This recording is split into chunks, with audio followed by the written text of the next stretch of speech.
You can like and subscribe if that's the sort of thing you enjoy doing at midnight while listening to a stranger talk about dead royals. And if you're awake enough, let me know in the comments where you're tuning in from and what hour it is in your kingdom. Hey everyone! Tonight, we're drifting back to a time when powdered wigs weren't the only bad idea in circulation. So get comfortable, maybe dim the lights, and let's take a slow walk through the past.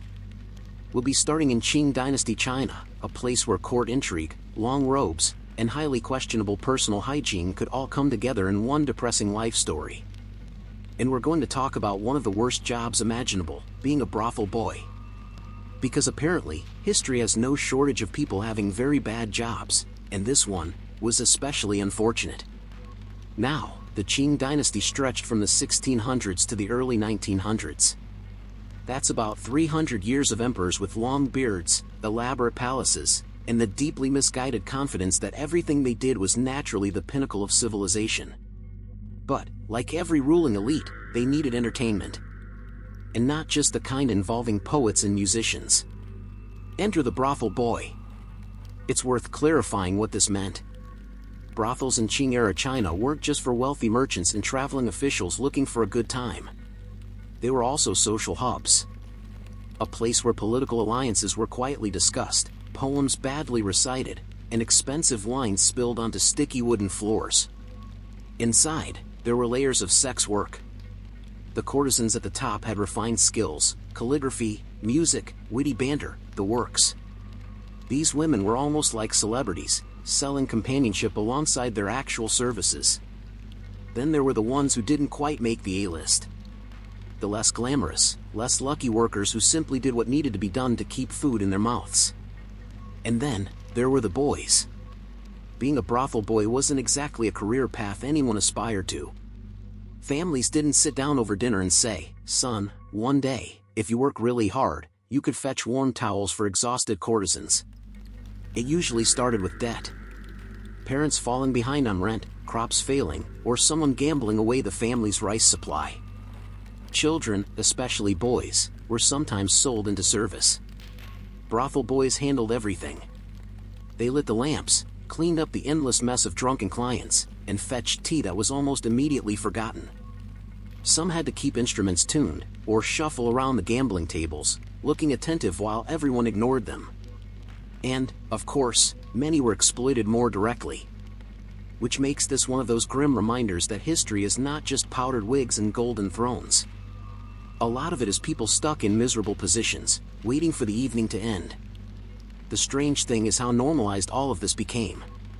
The elite patrons of Qing society would sit in their embroidered robes, casually sipping rice wine, while a boy not older than 12 shuffled silently beside them, ready to refill their cup. Nobody thought it strange. Nobody thought, perhaps, this is wrong.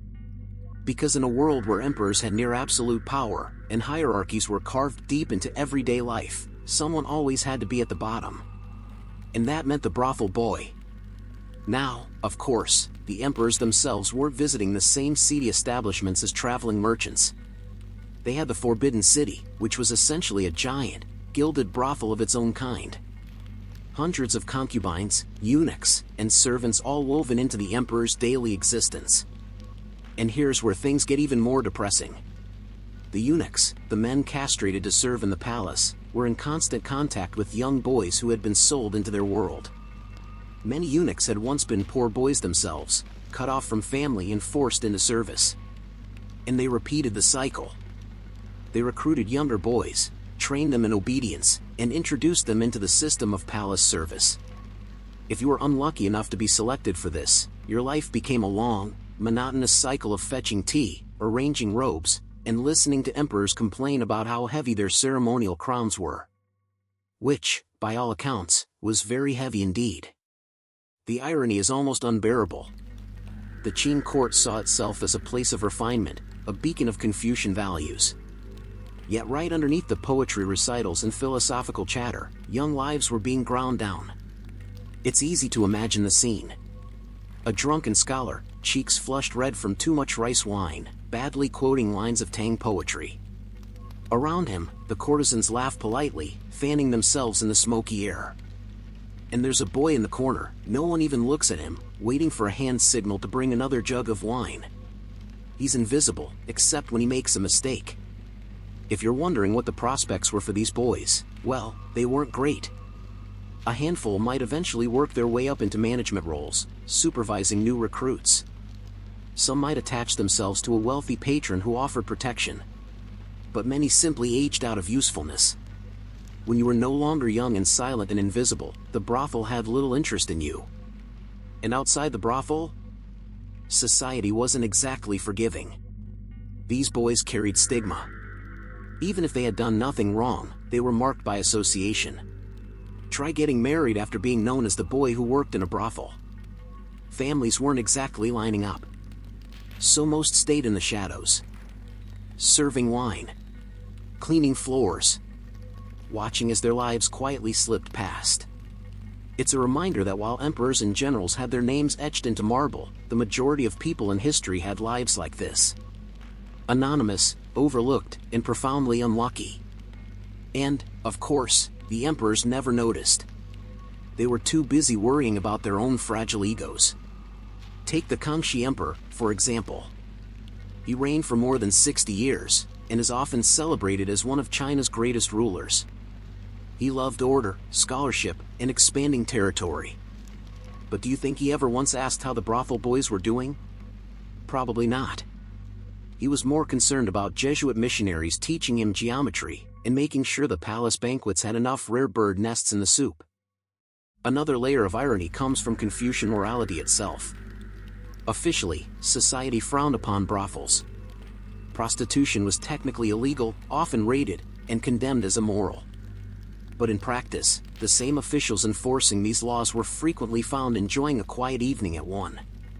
So the brothel boy lived in this strange limbo. His work was technically disapproved of, yet constantly in demand. He was despised by society, but also necessary to its functioning.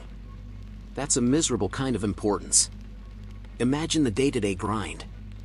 You wake up on a mat that smells faintly of mildew. You sweep the floors from the night before, sticky with spilled wine and ash from too many pipes. By mid-morning, new guests are already arriving. By evening, the place is thick with smoke, laughter, and the occasional sound of someone vomiting into a corner. You keep your head down. And always, you're on alert. A patron who's had too much to drink might lash out. A courtesan, trying to protect herself, might shove blame onto you. The manager might decide you looked at someone the wrong way. In a society obsessed with hierarchy, the lowest rung never gets the benefit of the doubt. And yet, some boys adapted. They learned to be quick, to anticipate needs before they were spoken. They developed a kind of invisibility that was almost a superpower.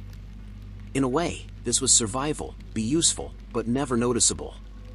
But invisibility has a cost. Many carry that silence for the rest of their lives, never quite able to step out of it. There's also the matter of health. Brothels weren't exactly shining examples of sanitation. Disease spread easily. Malnutrition was common. The boys weren't given the best food, they ate scraps, leftovers, and whatever they could sneak when nobody was looking. It was a slow erosion of the body, one missed meal at a time. And yet, the Qing elite prided themselves on balance, harmony, and traditional medicine. Somewhere, an official was writing about the importance of cultivating qi, while a boy in his service fainted from hunger. The saddest part is that these boys rarely left a trace in the historical record. We know about them mostly through incidental mentions, diary entries of patrons, police records, or satirical poems mocking the hypocrisy of officials. They're ghosts in the margins. And they remind us that most of history's stories were never written down. So why talk about them? Because history isn't just emperors and battles. It's also the people who carried trays, cleaned spills, and went unnoticed. And sometimes, those stories are the ones worth whispering at night. As you drift, maybe think of the boy with the lamp. Standing in the smoky air of a Qing brothel, eyes tired, waiting for a gesture to refill someone's cup. History has already forgotten him. But for a moment tonight, we can remember. And with that, let's drift over to the next royal fiasco. Roman women's fashion. So, let's settle in again. We're leaving behind the smoky brothels of Qing China, and now we're drifting back, all the way to Rome. Not the marble and military Rome of Julius Caesar charging across the Rubicon. No, this is the quieter, domestic Rome of women's fashion. A subject every bit as ridiculous as politics, just with more pins and slightly fewer assassinations. Because if you've ever thought getting dressed today is exhausting, try being a wealthy Roman woman. Layers of fabric, endless jewelry, and elaborate hairstyles that made modern wedding updos look positively minimalist. And naturally, every step of it was used to prove status, shame rivals, and make daily life just a little bit more inconvenient. Let's start with the basics, the stola. This was the Roman woman's version of the toga, but not quite. A toga was for men, ideally men who wanted to remind everyone they were free citizens with the right to be insufferable in public debates. Women wearing togas was frowned upon. In fact, in some contexts, it was outright scandalous, because togas on women were associated with sex workers. So, yes, one garment could symbolize senatorial dignity for men and morally questionable profession for women. Context really is everything. So instead, respectable women wore the stola. A long, sleeveless dress, belted at the waist, often layered over a tunic. It was practical in the sense that it covered the body. But of course, practicality wasn't enough. The stola had to be woven from the right material, dyed the right color, and accessorized in ways that demonstrated exactly how wealthy your family was. Because heaven forbid anyone mistake you for middle class. And then came the palla. Think of it as a big, draped shawl worn over the stola. You could pull it over your head in public for modesty. Or just to avoid talking to people. Which, honestly, might be the most relatable part of Roman fashion. The palla added layers, weight, and the faint risk of tripping dramatically down the steps of a temple. It wasn't just clothing. It was social armor. A visual declaration that, yes, your husband was rich enough to support you staying at home all day, worrying about fabric. Hair was a whole other battlefield. If you've ever seen busts of Roman empresses in museums, you've probably noticed their hair looked like a flock of birds had nested on their heads. This was not an accident. Hairstyles became increasingly elaborate, especially in the imperial period. Curls piled high, sometimes stacked in rows like architectural columns. Hairpieces and wigs were common, often made from the hair of slaves or captured foreigners. So, in case you were wondering, yes, conquering Gaul sometimes meant coming home with someone else's hair, which would then be worn proudly at parties, while the owner of the scalp had somewhat less to celebrate. These hairstyles could take hours, even days, to complete. Wealthy women had teams of enslaved hairdressers, known as ornatrices, whose entire lives revolved around taming and pinning these towering creations. And of course, if something went wrong, say, a curl wasn't symmetrical, blame fell squarely on the servant, who might be whipped for failing to meet impossible standards. Because naturally, the problem couldn't be the design itself. Cosmetics were another adventure. Roman women painted their faces with white lead to achieve that pale, sickly glow that apparently screamed elite. Unfortunately, lead is toxic. So over time, many women developed skin problems, hair loss, and general ill health. All in the name of beauty. Which feels eerily familiar, considering the number of dangerous beauty products still lurking in the modern market. Rouge was used for cheeks, often made from crushed minerals or, less charmingly, animal fat mixed with pigments. Eyebrows could be darkened with soot or antimony. And yes, unibrows were considered attractive. So if you were naturally blessed with one, congratulations, you were a fashion icon. If not, you could always draw one in. Perfume was essential too. Romans imported exotic scents from across the empire, frankincense from Arabia, myrrh from Egypt, saffron from Greece. Some of these were eye-wateringly expensive, the sort of thing you dab on your wrist just to remind the neighbors their perfume smelled like vinegar. Jewelry, unsurprisingly, was loud. Gold, pearls, and gemstones were worn in excess. The Roman elite loved pearls so much that Julius Caesar once bankrupted the state treasury just to give one particularly large pearl to his mistress, Servilia. Which, honestly, seems like overkill. But then again, this was Rome. overkill was practically their national pastime. Women layered necklaces, bracelets, and rings, sometimes so many that writers of the time mocked them for resembling walking treasure chests. Which, to be fair, they did. And of course, the weight wasn't comfortable.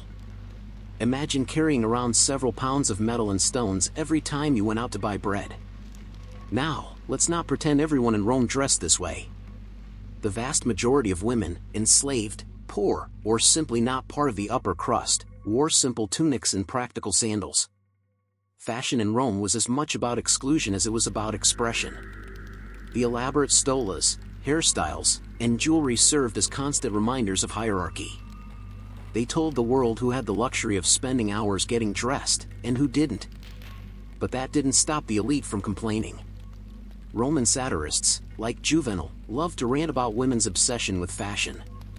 He described them as shallow, vain, and wasteful. Which, to be clear, was deeply hypocritical, because these same men happily enjoyed the display when attending banquets. Criticizing women for the very standards men imposed on them was something of a Roman specialty. There were also laws about what women could and couldn't wear. Sumptuary laws tried to limit extravagance, especially when it came to purple dye. Purple was the ultimate status symbol, made from crushing thousands of tiny sea snails. It was so expensive that only the emperor was allowed to wear an entirely purple toga. For women, purple trim or accents were permitted, just enough to hint at status without challenging imperial dignity. Which makes sense, in the most ridiculous way possible. Because nothing says secure government like worrying that someone's dress hem is too purple. One of the more ironic things about Roman women's fashion is how much effort went into looking effortless. Writers praised women who appeared natural, but only if their natural look was achieved through hours of styling, expensive cosmetics, and imported wigs. Sound familiar? Yes, the Romans invented the no-makeup look centuries before Instagram. Of course, fashion was also tied to morality. Modest dress was praised as a sign of virtue. The palla drawn over the head became a visual symbol of chastity and respectability. Meanwhile, women accused of adultery were sometimes punished by being forced to wear a toga, marking them publicly as dishonorable. Clothes became a weapon of shame, as well as beauty. So when you see marble statues of serene Roman matrons, remember, behind that calm face might have been hours of pinning curls, applying toxic lead paste, and adjusting heavy jewelry. All for the sake of appearances in a society that constantly judged them, no matter what they did. And yet, despite all the effort, fashions changed. What was admired under one emperor became passé under the next. Hairstyles rose and fell like dynasties. One decade might demand towering curls, the next preferred simple waves. Which was deeply frustrating for the ornitresses, who had to relearn their craft every time fashion shifted. But it kept everyone busy. And perhaps that was the point. In a society built on hierarchy, keeping women occupied with hairpins and dye pots meant they were too distracted to question why half their lives were controlled by men debating philosophy in togas. So if you ever find yourself annoyed at how long it takes to get ready in the morning, spare a thought for the Roman matron. Balancing a stola, a palla, a mountain of curls held together with borrowed hair, a face painted with lead, and jewelry heavy enough to double as small weapons. And then smiling politely at a dinner party, pretending it was all perfectly comfortable. It's a reminder that history's elites weren't always powerful warriors or cunning politicians. Sometimes, they were just exhausted women trying not to pass out under the weight of their accessories. And with that, let's drift onward, to our next royal disaster. The 47 Ronin, 1703. Hey everyone! Tonight, let's drift over to Japan. The year is 1703, and we're about to explore one of the most retold, overly romanticized, and frankly exhausting episodes in samurai history, the story of the 47 Ronin. You've probably heard it before. Loyal warriors avenging their fallen master.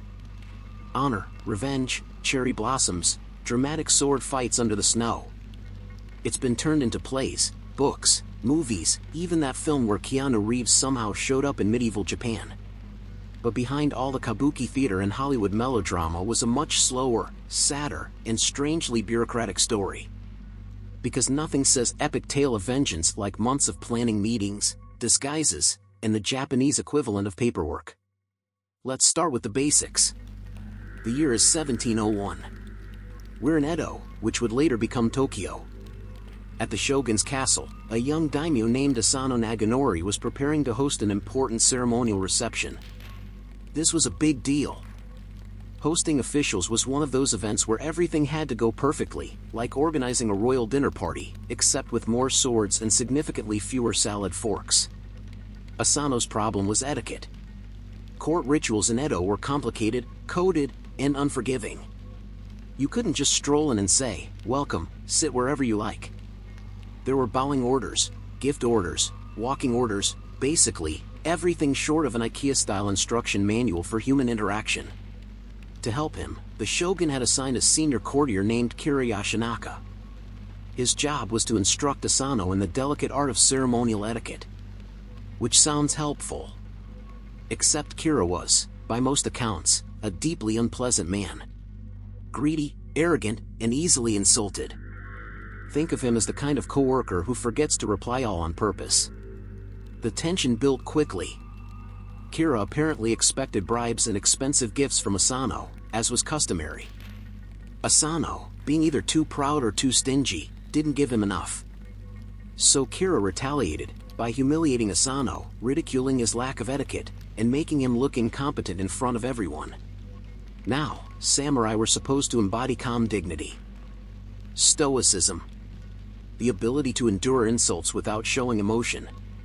Asano failed spectacularly.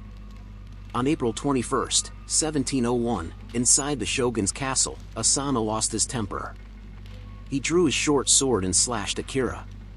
He managed to wound him slightly, just a small cut on the forehead, but that was more than enough. Drawing a weapon inside the shogun's castle was the ultimate no-no. It didn't matter that Kira had been insufferable. It didn't matter that Asano's anger was arguably justified. The rules were clear: no swords in the shogun's living room. Asano was immediately arrested, ordered to commit seppuku, ritual suicide, and his lands were confiscated. Just like that, a daimyo's life and legacy ended in a single, impulsive swing of a blade. And this brings us to the Ronin. Asano had dozens of samurai retainers. When a lord was disgraced and executed, his samurai were stripped of their status. They became Ronin, masterless men. Which, in the samurai world, was about as respectable as being a brothel boy in Qing, China. Maybe slightly better, but not by much. These men faced humiliation, poverty, and the loss of everything their lives had been built around. But among them, a group of 47 decided they weren't going to take it quietly. They swore to avenge their lord's death by killing Kira. It sounds noble, but let's be clear, this was less instant dramatic revenge and more slow, frustrating group project. For nearly 2 years, the 47 Ronin pretended to move on. They scattered, disguising their intentions. Some became merchants. Others pretended to descend into drunken poverty, playing the part of men too broken to seek revenge. Their leader, Oishi Kuranasuke, went so far as to stage a public breakdown, getting drunk, visiting geisha, and stumbling through the streets of Kyoto. People mocked him, spat on him, even threw horse dung at him. It was all an act. Oishi wanted Kira's spies to report back, "Don't worry, he's harmless. Just another washed-up samurai drowning in sake." And amazingly, it worked. Kira let his guard down. Finally, in December 1702, the Ronin struck. They gathered in Edo, now numbering 47, and marched through the snowy night to Kira's mansion. Each carried weapons, and some carried ladders and tools for breaking in. It was all very organized, less a spontaneous act of revenge, more a carefully scheduled home invasion. They stormed the mansion, fought their way past guards, and eventually found Kira hiding in a storage shed. According to the story, he was offered the chance to commit seppuku with dignity, but refused. So the Ronin killed him and cut off his head. Then, in an act of almost theatrical symbolism, they marched across Edo to their master's grave at Sengakuji Temple. There, they laid Kira's head as an offering before Asano's tomb. It was bloody, yes, but also strangely ceremonial. Revenge wrapped in ritual, tied neatly with a bow of Confucian morality. Now, here's where it gets awkward. The shogunate was not thrilled. On the one hand, the Ronin had demonstrated loyalty and courage, values deeply admired in samurai culture. On the other hand, they had just committed murder and broken the shogun's laws. What do you do with 47 men who have become folk heroes overnight, but are also technically criminals? The answer: you stall. Officials debated endlessly. Eventually, the shogun decided on a compromise. The Ronin would not be treated as common criminals. Instead, they were ordered to commit seppuku. This allowed them to die honorably while still upholding the law. On February 4, 1703, all 46 surviving Ronin, one had been sent away to deliver news, conveniently sparing his life, performed ritual suicide. Their bodies were buried alongside Asano at Sengakuji, where their graves remain to this day. And that was that. Except, of course, it wasn't. The story of the 47 Ronin became the stuff of legend. Plays, woodblock prints, and later films turned it into the ultimate tale of samurai loyalty. Never mind the hypocrisy. Never mind that it took nearly 2 years, or that the Ronin's actions left their families destitute. Never mind that the whole thing was technically illegal. What mattered was the image: loyal warriors avenging their lord, even at the cost of their lives. The irony is almost too much. The Tokugawa shogunate, obsessed with law and order, ended up presiding over the most famous story of defiance in Japanese history. And instead of suppressing it, they allowed it to flourish, because even they couldn't resist the propaganda value of loyalty, however inconvenient it was in practice. If you visit Sengakuji today, you can still see the graves of the Ronin. Visitors leave incense, coins, and prayers, as if these men were saints rather than disgraced samurai turned murderers. The temple gift shop sells little souvenirs of loyalty and revenge, because of course it does. Nothing says solemn history like refrigerator magnets. But let's step back from the drama for a moment. The Ronin weren't unique. Japan's feudal system created thousands of men like them, trapped between ideals of loyalty and the harsh realities of politics. Most didn't get their story turned into kabuki plays.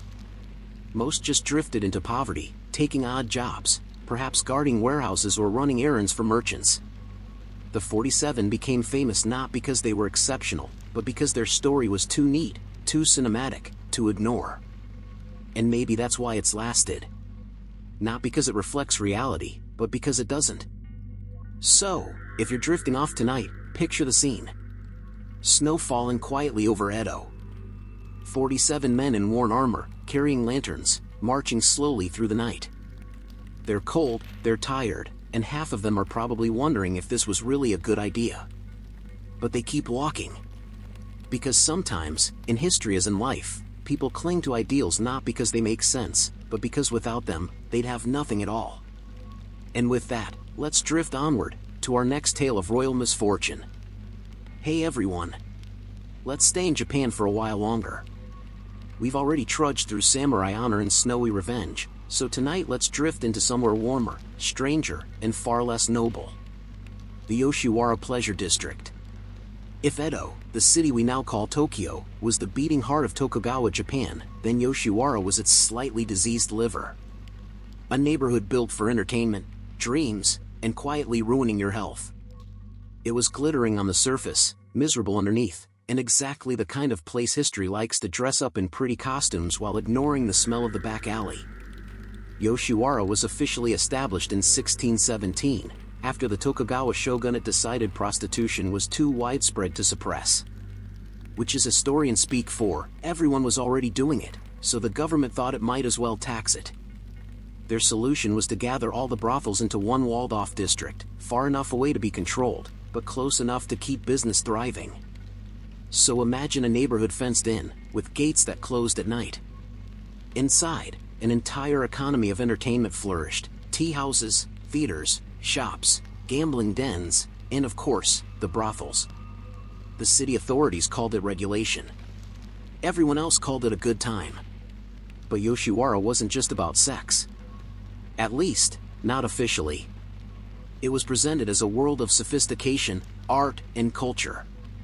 Courtesans weren't described as sex workers, they were painted as glamorous celebrities, women skilled in conversation, poetry, music, and fashion. The illusion was important. It let men tell themselves they were visiting for refined company, rather than the obvious reason. At the top were the oiran, the high-ranking courtesans.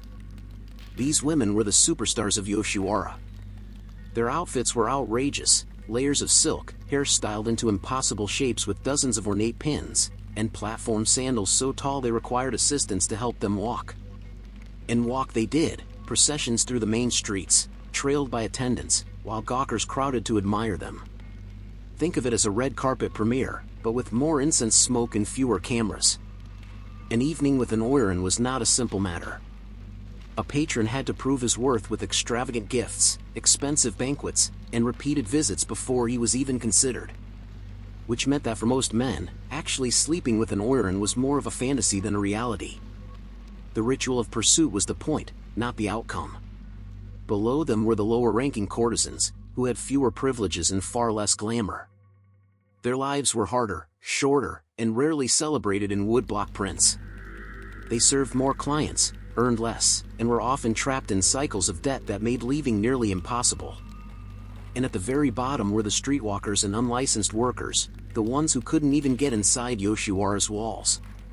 They lived and worked in alleys, in makeshift huts, invisible to polite society. Even in the world of sex work, there was a hierarchy, and someone had to be at the bottom. Now, about those debts. Most women in Yoshiwara didn't arrive by choice. They were sold by poor families, sometimes for a lump sum, sometimes under contract for a set number of years. The idea was that after serving their term, they'd be free to leave. In practice, debts piled up, costs for clothing, food, fines, and endless fees charged by the brothel. For many, freedom never came. There were tragic stories of women trying to escape, caught and dragged back through the gates. Some committed suicide, leaping into rivers or hanging themselves in their rooms. Romantic plays later turned these deaths into stories of doomed love, but in reality, they were mostly the result of desperation. And yet, Yoshiwara projected glamour. Woodblock prints known as ukiyo-e, literally pictures of the floating world, celebrated its beauty. Artists like Hashiko Muranobu and Kitagawa Utamaro produced elegant portraits of courtesans with serene faces and perfect robes. These prints circulated widely, shaping how people imagine the district. The messy reality of disease, debt, and exploitation rarely made it into the art. The floating world was the name given to this culture, an idea of life lived in the moment, drifting from pleasure to pleasure, ignoring the weight of reality. Of course, it floated mostly for the patrons. For the women doing the actual work, it was more like sinking. Health was another grim reality. Syphilis was rampant, spreading unchecked through the district. Treatments ranged from ineffective to outright poisonous, like mercury ointments. Life expectancy for courtesans was heartbreakingly short, many died in their 20s. But in art and literature, they were forever preserved as ageless beauties, frozen in silk and ink. It's worth mentioning that Yoshiwara wasn't just for men. Women also visited, sometimes out of curiosity, sometimes for companionship with male performers or even with courtesans themselves. Gender and sexuality in the district were more fluid than we might expect. Kabuki actors, many of them young men playing female roles, were also part of the entertainment, blurring lines of identity and desire. So while the shogun had officially promoted Confucian morality, obedience, frugality, hierarchy, Yoshiwara quietly provided a space where rules bent, if only for a night. Still, the rules of Yoshiwara were strict. The gates closed at night, trapping courtesans inside. Fires, which frequently swept through Edo, were especially deadly in Yoshiwara, where wooden buildings stood packed together and escape was limited. Whole blocks burned, women and clients alike perished, and the district was rebuilt again and again. Each time, the glamour returned, as if nothing had happened. Visitors described Yoshiwara with awe. Foreigners arriving in the 19th century, when Japan opened to the West, were both fascinated and horrified. Some compared it to Parisian salons, others to prisons. But all agreed it was unlike anything else, a city within a city, walled off, where time moved differently. For the men of Edo, visiting Yoshiwara was almost a rite of passage. Merchants saved for years to afford a single evening with a courtesan. Samurai came to escape the rigid codes of their class. Even writers and artists drew inspiration there, scribbling poems in smoky rooms while attendants refilled their cups. And for the shogunate, it was a useful pressure valve. A place where the restless energy of a rapidly growing city could be channeled, taxed, and contained. The decline came slowly.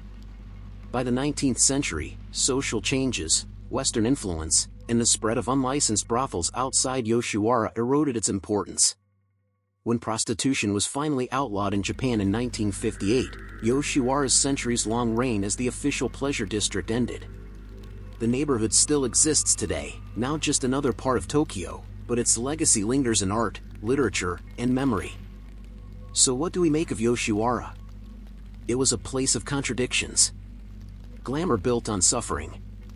Art that had exploitation. Pleasure that cost lives. The floating world promised escape from reality, but for the women trapped inside, reality never floated away. And yet, history has a way of remembering the silk and forgetting the chains. We have woodblock prints of serene faces, but not the names of the women who died young. We have poems about moonlit evenings, but not the ledgers that kept them in debt.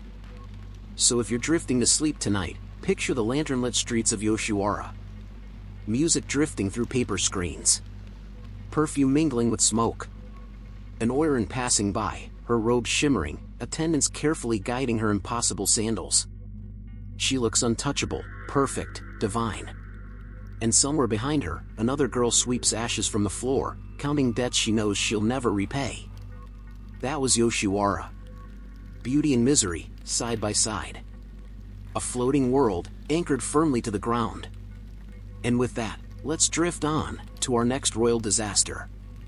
The Habsburg Qing, a dynasty's worst inheritance. Hello again, sleepless wanderers. Tonight, let's drift back to Europe, into the candlelit halls of power, where kings and queens sat on golden thrones, wore velvet crowns, and had jaws so large they could be seen from across the banquet table. Yes, I'm talking about the Habsburgs. A dynasty that ruled half of Europe for centuries, shaping history in ways both grand and grotesque. They collected kingdoms like you collect old socks, and they passed down a face like you pass down an heirloom vase, except the vase was cracked, lopsided, and got worse every generation. This is the story of how one family's obsession with power and keeping it in the family led to what might be history's most infamous Qing. Act 1, The Rise of a Dynasty. The Habsburgs began humbly enough. Back in the 11th century, they were just another noble clan in Switzerland, with a castle and some ambition. By the late Middle Ages, they had risen into serious power, thanks to a family motto that basically boiled down to, don't fight wars, marry people instead. And marry they did. The Habsburg marriage policy was legendary.